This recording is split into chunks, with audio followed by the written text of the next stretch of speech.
Hello, beautiful souls. This is Masami. I hope you are doing well. And this is a video on the new moon that is coming up on the 14th in Virgo.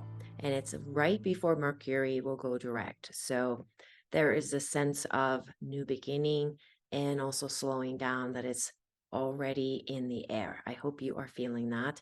There's a need for self-care that's coming up for your well-being and a sense of needing to create some stillness and silence and enjoying the healing power of the darkness that is coming right around the corner for all of us. And I wanted to talk about three main points, plus what you can do for your physical body around the dark moon into the new moon, and maybe a couple of days after the new moon. And I am going to divide this video into part one and part two. And so in part two, I will be talking about the third main point and the physical support that you can offer for yourself. The September theme, and many of you have watched my September energy update videos. And if you haven't watched them, I will put the links below so you can check it out. But the theme is honoring the right timing, honoring the right timing. So being patient with what's happening, but also noticing kind of the clearing of maybe you getting a clear signal that says, yes, now is the time to go. It's that ready, set, and you're pausing for a moment there till you can hear that go that comes from perhaps externally, but especially with the new moon, the internal go is what you're looking for. So let's get started with the first main point. So there are three that I'll be talking about. First point is slower pace, steady pace. And I have talked about a lot about this throughout the year because of the Chinese zodiac year of rabbit this year. And I said slow and steady wins the race many times, right? So that's the main point. The first point is that slow down, create the steady pace instead of rushing and having this kind of a sense of, oh my gosh, if I don't get it done now, kind of an urgency that just creates more crisis mode and stress mode, and that leads to burnout. So see if you could create a different kind of a rhythm for yourself during the dark moon, into the new moon, and after the new moon. And also this dark moon idea, if you're new to the dark moon idea, I did a video on this. I think, it was about a month ago. So I will put the link below as well so you can check that out. And I encourage you to really understand the importance of the dark moon, especially if you are experiencing kind of the disconnect from the lunar cycles overall. And if you're in menopause and postmenopause, it's really important that you get back into the rhythm of the dark moon period, because that sets the stage for the rest of the month, especially for those of us that are no longer having the monthly menstruation cycles. Okay, so then the number two for this three main points that I wanted to talk about with this new moon is do it for yourself. Whatever it is that you are setting out to do it for you, not for external validation. So that's the key number two. But just because you're, good at something and you've been told that wow, you're really good at certain things, it may not be what you need to be focusing on your energy on right now, or maybe it's no longer something that makes your heart sing by doing that. I have had this conversation with my husband, Chris, many times because we've been told, hey, you're so good at that, or you're good at this kind of tasks or this kind of a programs and things like that. Why don't you do more of that? It's easy to fall into that trap. And I call them the trap because you can just say, okay, well, I am good at it, kind of comes easily for me. But just because it comes easy for you, that doesn't mean that that's going to be something that makes your heart grow and expand.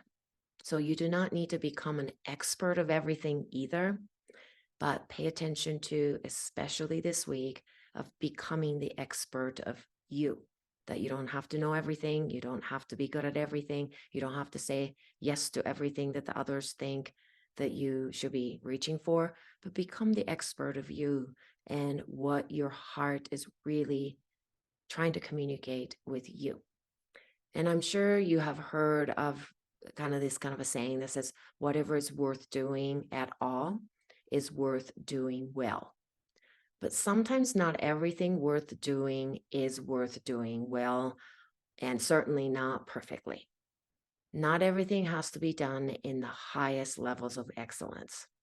So when I used to teach yoga classes for little kids, and trying to find a matching pair of socks for first graders and kindergartners after we've done the yoga classes, it was a bit of a chaos. And so I used to tell kids, don't worry about trying to find the perfect match for your socks, like finding a mate, like a soulmate, but find a friend.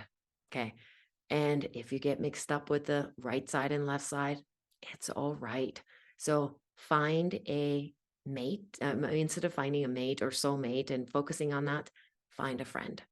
Find something that you can say, you know what, this made me smile.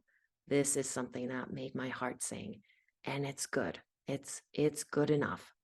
And you're finding who you are through that process. So your inherent self-worth is not wrapped in perfection and self-criticism. So let's see what we can do to remove that. And it's worth doing things, but do it in a way that makes you skip, makes you want to go into joyful laughters and makes you want to go, wow, that was kind of fun. I think that's really important, especially after the last month and a half, almost 2 months of really diving deeply. And this has been so important, right? That we're not just waking up, but we're waking down into the depths of who we are. So feeling the internal pull between what you should do that comes from your mind and what you want that comes from your heart, that kind of a polarizations are very common in all of us. But this new moon, I believe if you can just let go of the idea of being perfect, you will feel less of that you being pulled apart kind of a feelings. And take an inventory of what steals your energy. So, what's stealing energy from your physical body, your mind, your heart, your spirit, and your soul expression? And name the drain. What's draining? What is the withdrawals that you are making constantly? Because that's going to steal your energy. What is draining you? And what activities, what thoughts, what commitments, and what is giving back you the energy, the deposits that you need. And, right now we can get pretty good interest rates when you put some money into the bank. So think of it like that. It's a good timing. September's a great timing, honoring the perfect, not perfect, sorry, honoring the timing of the deposits so you can get something back for the deposits that you're putting into. And speaking of what steals your energy, if you identify yourself as an empath or a highly intuitive person who is very sensitive to energies and frequencies, there's a beautiful online retreat that is happening right now called Confident Plus Visible Empath Online Retreat. And my interview will air on Monday, September 11th. And I will be on actually live to show you a beautiful practice. I'm not going to tell you what practice this is, but it's going to be a beautiful practice on Saturday morning that is coming up. I believe it's on the 16th. So I will put a link below here too, so that you can sign up for free and join us on this glorious and really beautiful online retreat that is happening. And I'm going to introduce you to the third point that I wanted to make for the September's new moon in Virgo. And it's still honoring this theme of September, which is honoring the right timing. So we went over the first one being the slower pace, steady pace. The slow and steady wins the race. That's the main point. Number 2 is do it for yourself. Whatever it is, do it for your own heart, your own body, for your own personal waking down process, and not for your external validation. And put back the energies to your bank account so that you can earn some interest on that right now. So that the third main point for this new moon is choosing important but not urgent path. And I know it might be a little bit confusing, but I will go into more details about what this is about. So number 3, again, is choosing the important but not urgent path. So I'll see you in the part 2 of this new moon video. See you soon.